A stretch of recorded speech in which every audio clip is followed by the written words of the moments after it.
हाय दोस्तों, Purvanchal career classes में आप सभी लोगों का स्वागत है। आशा करते हैं आप स्वस्थ होंगे, मस्त होंगे और अपनी पढ़ाई में व्यस्त होंगे। जैसा कि आपने देखा, कल हम प्रीवियस ईयर के पेपर में लगभग 10 क्वेश्चन का प्रैक्टिस सेट लेके आए थे, जो आपके पूर्णतः सभी चैप्टर में मिल रहे थे।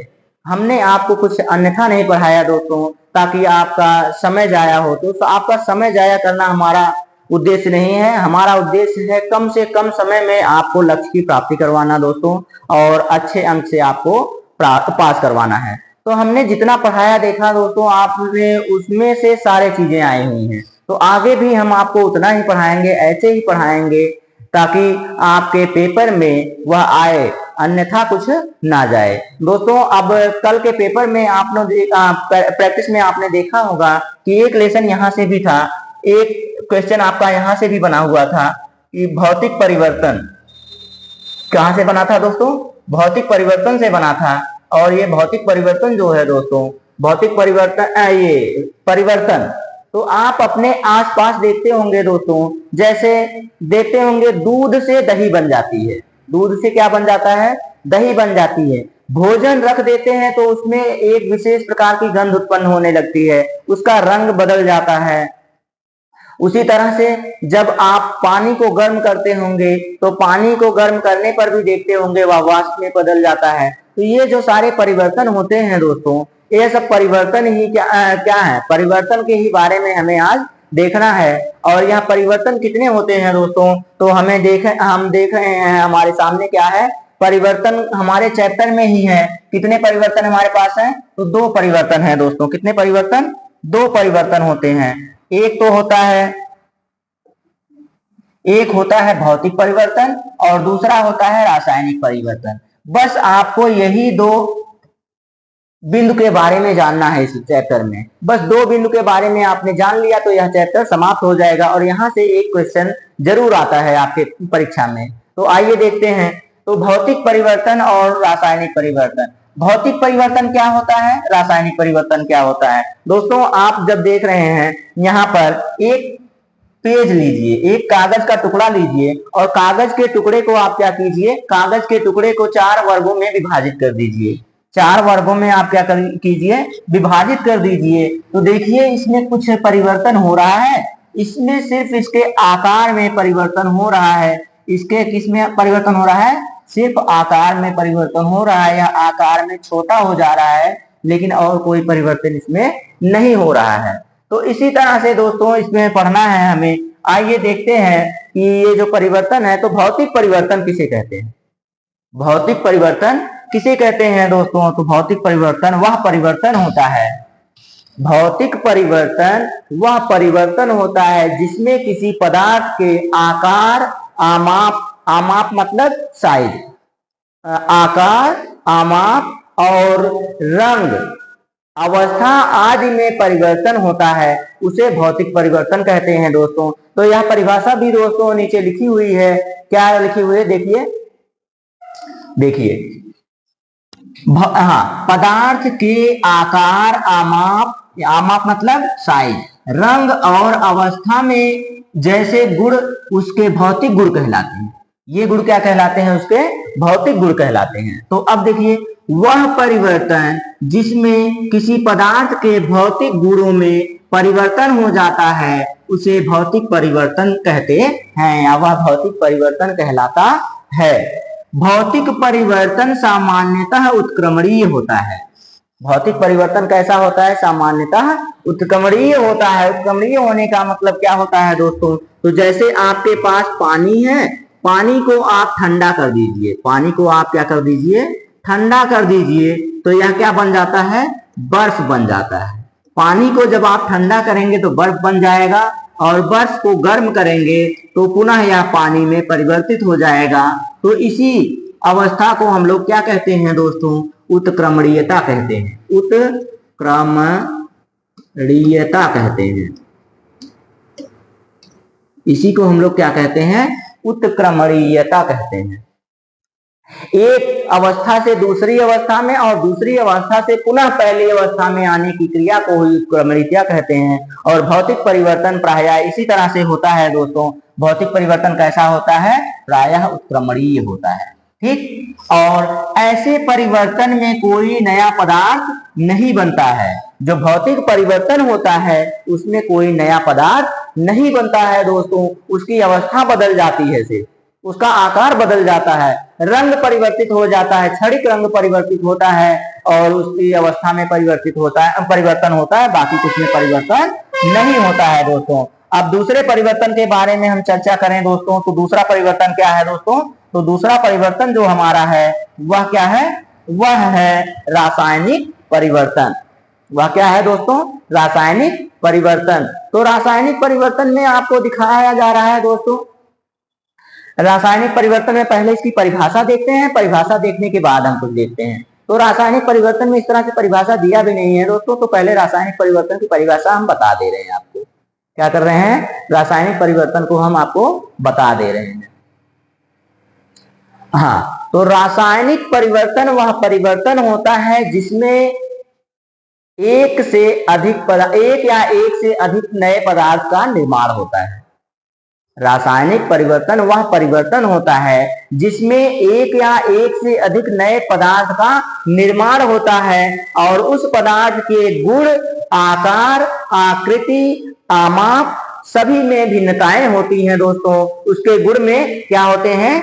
नवीनता होती है। इसे हम लोग रासायनिक परिवर्तन कहते हैं। तो क्या कहते हैं इसमें? अच्छा, इसमें परिभाषा है दोस्तों, परिभाषा बुक में है आपके, तो हम परिभाषा पर ले रहे हैं। परिभाषा कहाँ है आपकी? परिभाषा आपकी बड़ी नीचे है, पहले उदाहरण दिए गए हैं फिर उसके बाद परिभाषा दी गई है। ये देखिए, हाँ, तो यहाँ देखिए, वह परिवर्तन, देखिए यहाँ है ना, वह परिवर्तन जिसमें एक अथवा एक से अधिक नए पदार्थ बनते हैं रासायनिक परिवर्तन कहलाता है। मैंने यही तो अभी आपको बताया कि एक अथवा एक से अधिक नए पदार्थ का निर्माण होता है और ये जो पदार्थ बनते हैं दोस्तों, इनके गुण पहले पदार्थ से, जो पूर्व पदार्थ होता है उससे भिन्न होते हैं। इनके रंग तो हो गया दोस्तों, उसमें रंग में भी परिवर्तन होता है, आमाप में भी परिवर्तन हो जाता है और गंध, इसके गंध में भी परिवर्तन होता है दोस्तों, तो विशेष प्रकार की गंध बन जाती है। तो ये सारे परिवर्तन जो होते हैं वो रासायनिक परिवर्तन होते हैं दोस्तों। रासायनिक परिवर्तन को रासायनिक अभिक्रिया भी कहते हैं। तो रासायनिक परिवर्तन को दोस्तों रासायनिक अभिक्रिया भी कहते हैं। और दोस्तों इसमें देखा जाए तो आगे देखें,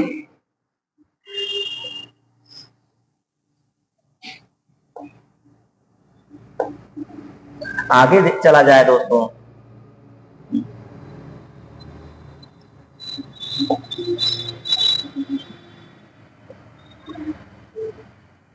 तो यहां से नहीं दोस्तों, यहां से कर लिया जाए ऊपर। ये देखिए, तो रासायनिक परिवर्तन ये हो गया।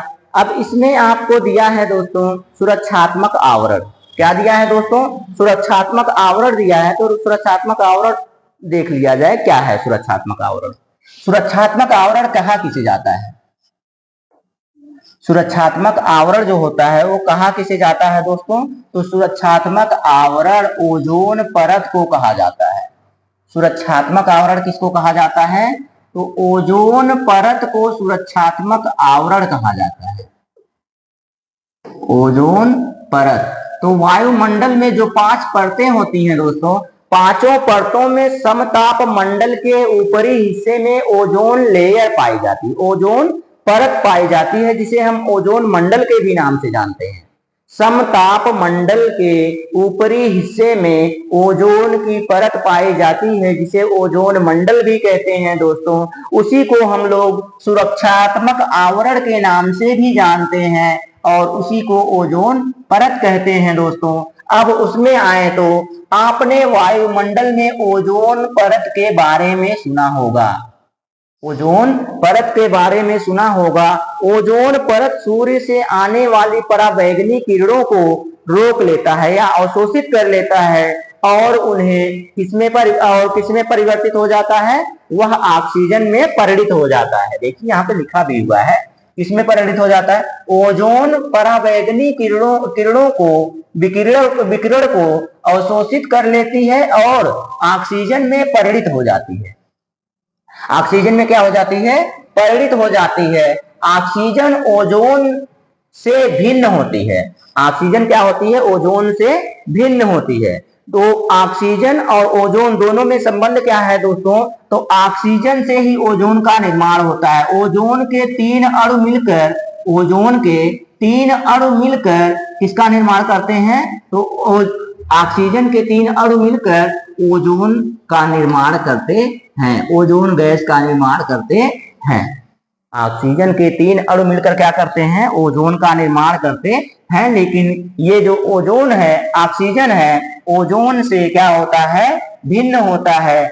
हम ओजोन के अपघटन को रासायनिक परिवर्तन कह सकते हैं या नहीं कह सकते हैं दोस्तों? जब ऑक्सीजन से ही निर्मित होता है नया पदार्थ और उसके गुण उससे भिन्न होते हैं, इसका मतलब है कि ओजोन के अपघटन को हम रासायनिक परिवर्तन कह सकते हैं। यानी कि यह परिवर्तन भी कैसा परिवर्तन है? रासायनिक परिवर्तन है। यदि ओजोन द्वारा पराबैंगनी विकिरण अवशोषित नहीं होती तो पृथ्वी की सतह पर पहुंचकर हमें और अन्य जीवों को हानि पहुंचाती है। हमें और जो अन्य जीव हैं सबके लिए यह हानिकारक होती है दोस्तों। ओजोन इस विकिरण से हमें सुरक्षा प्रदान करती है, इसलिए इसे हम लोग प्राकृतिक आवरण नहीं, इसे सुरक्षात्मक आवरण कहते हैं। प्राकृतिक आवरण होता है और इसे किस नाम से जाना जाता है? इसे सुरक्षात्मक आवरण के नाम से जाना जाता है। किसे? ओजोन को। तो दोस्तों ये रहा हमारा सुरक्षात्मक आवरण। उसके बाद आपके सामने है लोहे में जंग लगना। तो लोहे में जंग लगना भी एक क्या है दोस्तों? रासायनिक परिवर्तन है। क्या है? एक रासायनिक परिवर्तन है। तो लोहे में जंग लगना जब एक रासायनिक परिवर्तन है दोस्तों, तो आइए यहाँ पर देखते हैं। तो जंग लगने में देखिए, जंग लगने में क्या क्या आवश्यक होता है? जंग लगने में लोहा तो है, लोहे में ही जंग लगता है। तो ऑक्सीजन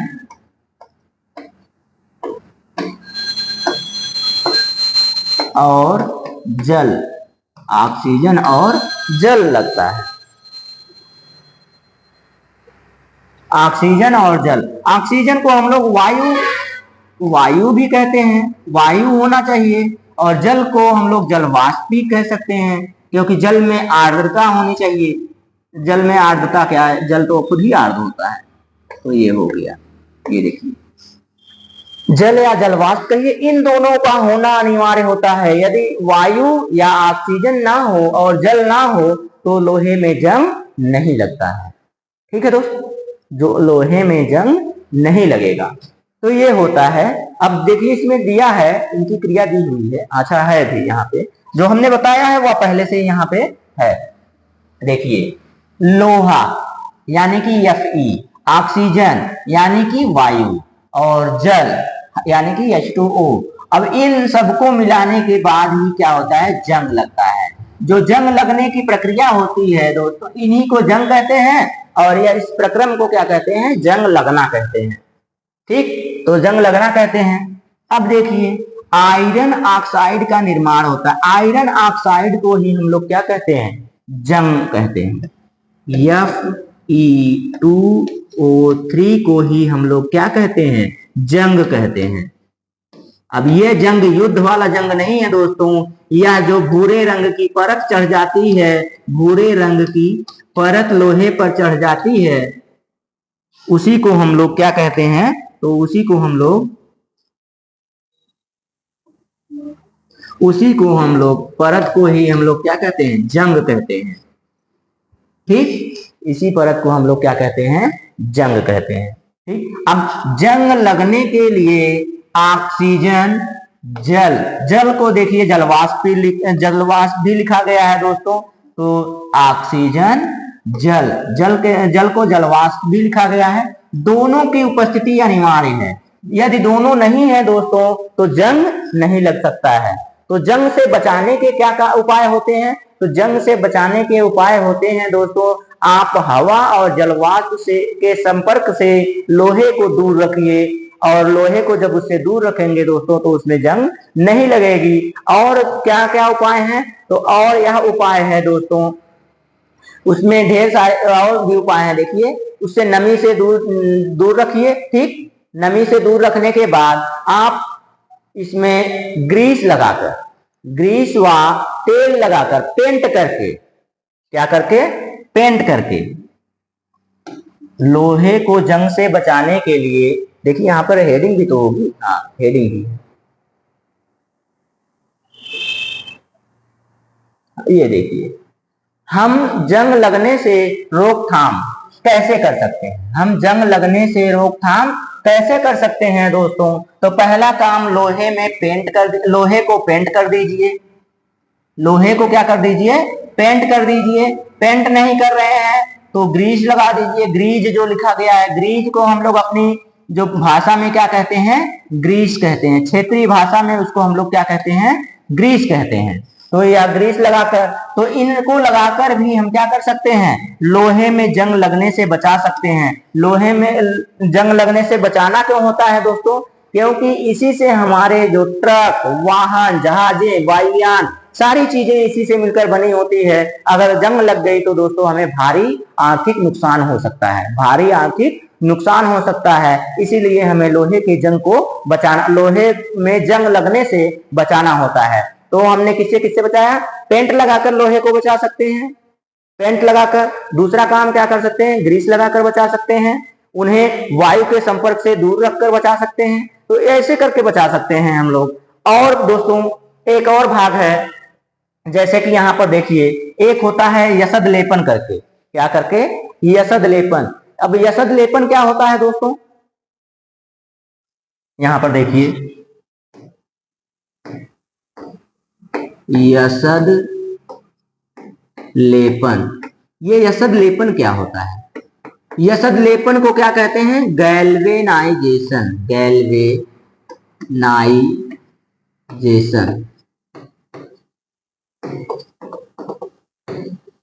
अब ये दोस्तों आपके पेपर में सी टेट उठा के देखिए, या यूपी टेट उठाकर देखिए, या वनडे एग्जाम उठाकर देखिए, बीपीएससी के पेपर तक उठा के देखिए दोस्तों, तो उसमें भी आया हुआ है कि गैल्वेनाइजेशन या यसद लेपन क्या होता है। ठीक है दोस्तों, तो अब देखिए, लोहे पर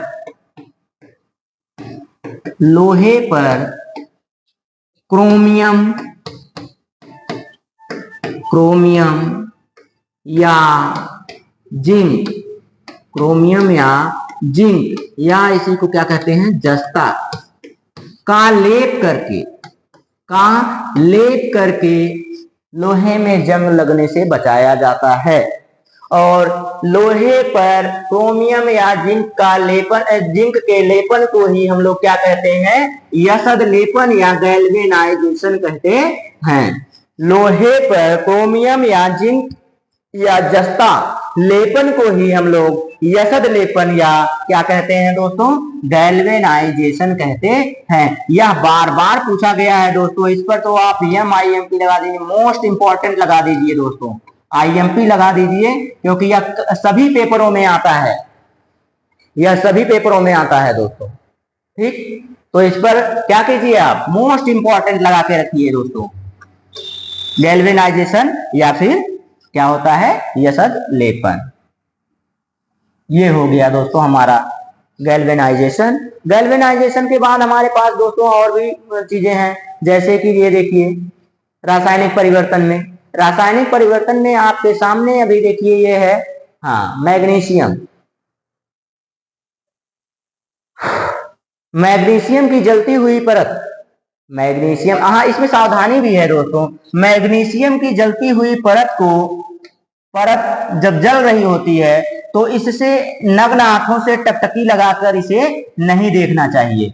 मैग्नीशियम के फीते या मैग्नीशियम की परत, मैग्नीशियम का फीता, मैग्नीशियम का फीता हो या इसकी परत हो, इसके जलने पर इसको टकटकी लगाकर नहीं देखना चाहिए, क्योंकि इसकी ज्वाला इतनी तीक्ष्ण होती है, हमारी आंखों की रोशनी चली जाती है, हमारी आंखें खराब हो जाती हैं दोस्तों, इसलिए इसको देखना नहीं चाहिए। तो जब इसको हम लोग जलाते हैं दोस्तों, तो देखिए इसको हम लोग जलाते कैसे हैं। तो मैग्नीशियम ऑक्साइड है, मैग्नीशियम ऑक्साइड प्लस जल जब हम लोग करते हैं तो मैग्नीशियम हाइड्रोक्साइड का निर्माण होता है। और यह परिवर्तन भी दोस्तों क्या है, यह परिवर्तन भी हमारा क्या होता है, रासायनिक परिवर्तन होता है। यह परिवर्तन भी हमारा कौन सा परिवर्तन होता है, रासायनिक परिवर्तन होता है दोस्तों। अब आते हैं दोस्तों आगे हम लोग नीला थोथा। नीले थोथे की पहचान करें दोस्तों, तो नीले थोथे से हम लोग देखते हैं थोड़ी सी चीजें। कांच के एक गिलास या कटोरे में चौड़े मुंह वाला बोतल ले। देखिए कांच के एक गिलास या कटोरे अथवा चौड़े मुंह की बोतल, आधा कप पानी लेकर उसमें 1 चम्मच कॉपर सल्फेट या नीला थोथा डाल दीजिए। नीला थोथा जब उसमें डालते हैं दोस्तों, तो उसमें आप क्या करेंगे, टन सल्फ्यूरिक अम्ल, टन सल्फ्यूरिक अम्ल की क्या करेंगे, टन सल्फ्यूरिक अम्ल की कुछ बूंदे डालेंगे। आपको नीला रंग का विलयन दिखेगा, नीले रंग का विलयन दिखेगा। अब जो नीले रंग का विलयन दिखेगा दोस्तों, नीले रंग के विलयन को देखेंगे जब ये देखिए, हाँ जब इसमें डाल रहे हैं देखिए,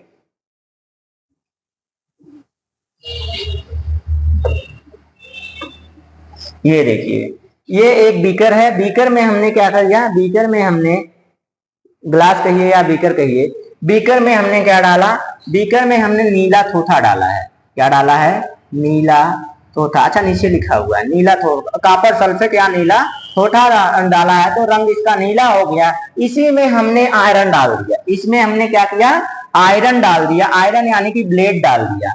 ब्लेड को जब हमने इसमें डाला तो इसका रंग हल्का क्या हो गया, हल्का हरा हो गया, नीले रंग से हरा हो गया, नीले रंग से क्या हो गया, हरा हो गया। यानी कि यहां भी रासायनिक परिवर्तन हुआ है, रासायनिक परिवर्तन हुआ है।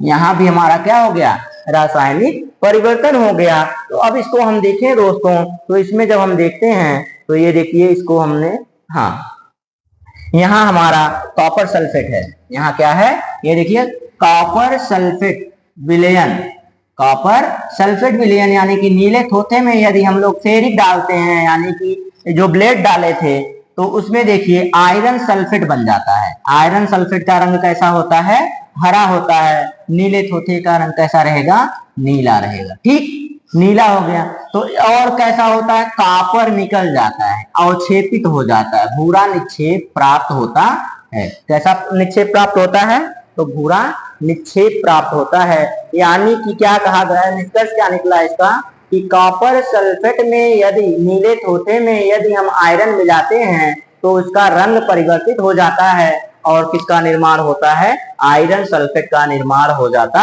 है। और क्या बचता है हमारे पास, कॉपर का भूरा निक्षेप प्राप्त होता है, कॉपर के भूरे निक्षेप प्राप्त होते हैं।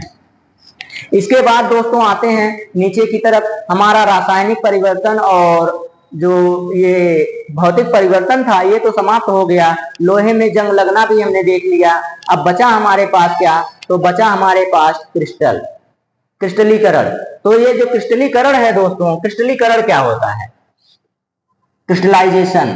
तो क्रिस्टलाइजेशन क्या होता है, क्रिस्टलीकरण क्या होता है, तो किसी पदार्थ के शुद्ध क्रिस्टल उनके विलयन से प्राप्त किए जा सकते हैं, यह प्रक्रिया क्रिस्टलीकरण कहलाती है। शुद्ध हाँ, किसी पदार्थ के शुद्ध क्रिस्टल, शुद्ध क्रिस्टल कैसे प्राप्त किए जाते हैं, किसी पदार्थ के विलयन से शुद्ध क्रिस्टल प्राप्त किए जा सकते हैं, जिसे क्रिस्टलाइजेशन कहा जाता है या क्रिस्टलीकरण कहा जाता है। क्या होता है, किसी पदार्थ के विलयन से शुद्ध क्रिस्टल प्राप्त करने की जो क्रिया होती है उसी को क्रिस्टलाइजेशन कहा जाता है। यह कैसा परिवर्तन है दोस्तों, यह एक भौतिक परिवर्तन है। यह एक कौन सा परिवर्तन है, यह एक भौतिक परिवर्तन का उदाहरण है। कोई शुद्ध पदार्थ है, शुद्ध विलयन है, शुद्ध विलयन का पदार्थ है। अब ये जो शुद्ध विलयन का पदार्थ है, इससे क्रिस्टल प्राप्त करने की क्रिया को क्रिस्टलाइजेशन कहा जाता है। क्या कहा जाता है? क्रिस्टलाइजेशन कहा जाता है। दोस्तों ये जो पॉइंट हम लोग पढ़ रहे हैं, तो दोस्तों ये सारी पॉइंट से प्रश्न जरूर आते हैं दोस्तों। यहाँ देखिए साधारण नमक मैंने पृथक्करण, पदार्थों के पृथक्करण वाले लेसन में आपको पढ़ा रखा है कि कैसे साधारण नमक समुद्र जल से कैसे साधारण वाष्पीकरण की क्रिया द्वारा साधारण नमक प्राप्त किया जाता है। कैसे प्राप्त किया जाता है?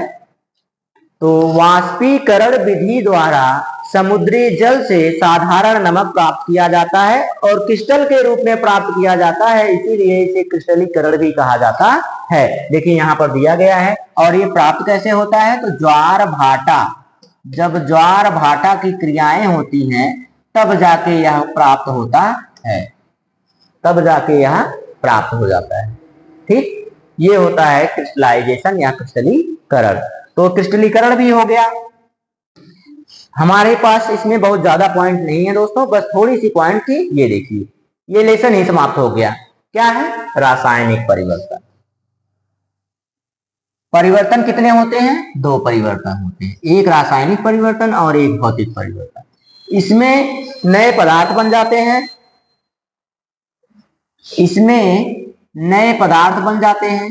नए पदार्थ बनते हैं।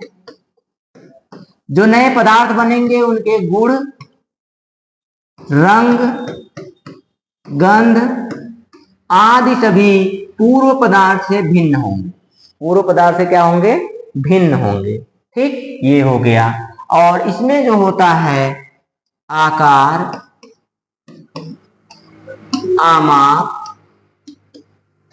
आमाप मतलब साइज, अभी बताया मैंने, साइज और रंग और साथ में आपकी अवस्था, रंग अवस्था, ये इसमें जो परिवर्तन होता है इसे भौतिक परिवर्तन कहा जाता है। अब इसमें देखिए, यह एक उत्क्रमणीय अभिक्रिया मानी जाती है। माफ कीजिएगा, माफ।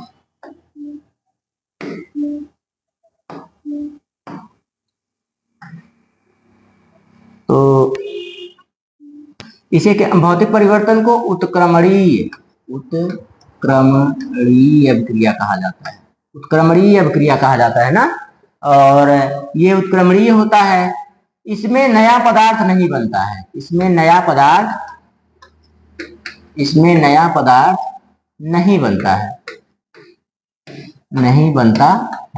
नए पदार्थ नहीं बनते हैं। अब उसमें नए पदार्थ नहीं बनते हैं, इसमें नए पदार्थ बनते हैं। इनके गुण, रंग, गंध सभी चीजें भिन्न होती हैं पहले पदार्थ से। ठीक, क्रिस्टलीकरण क्या होता है? तो पदार्थ के विलयन से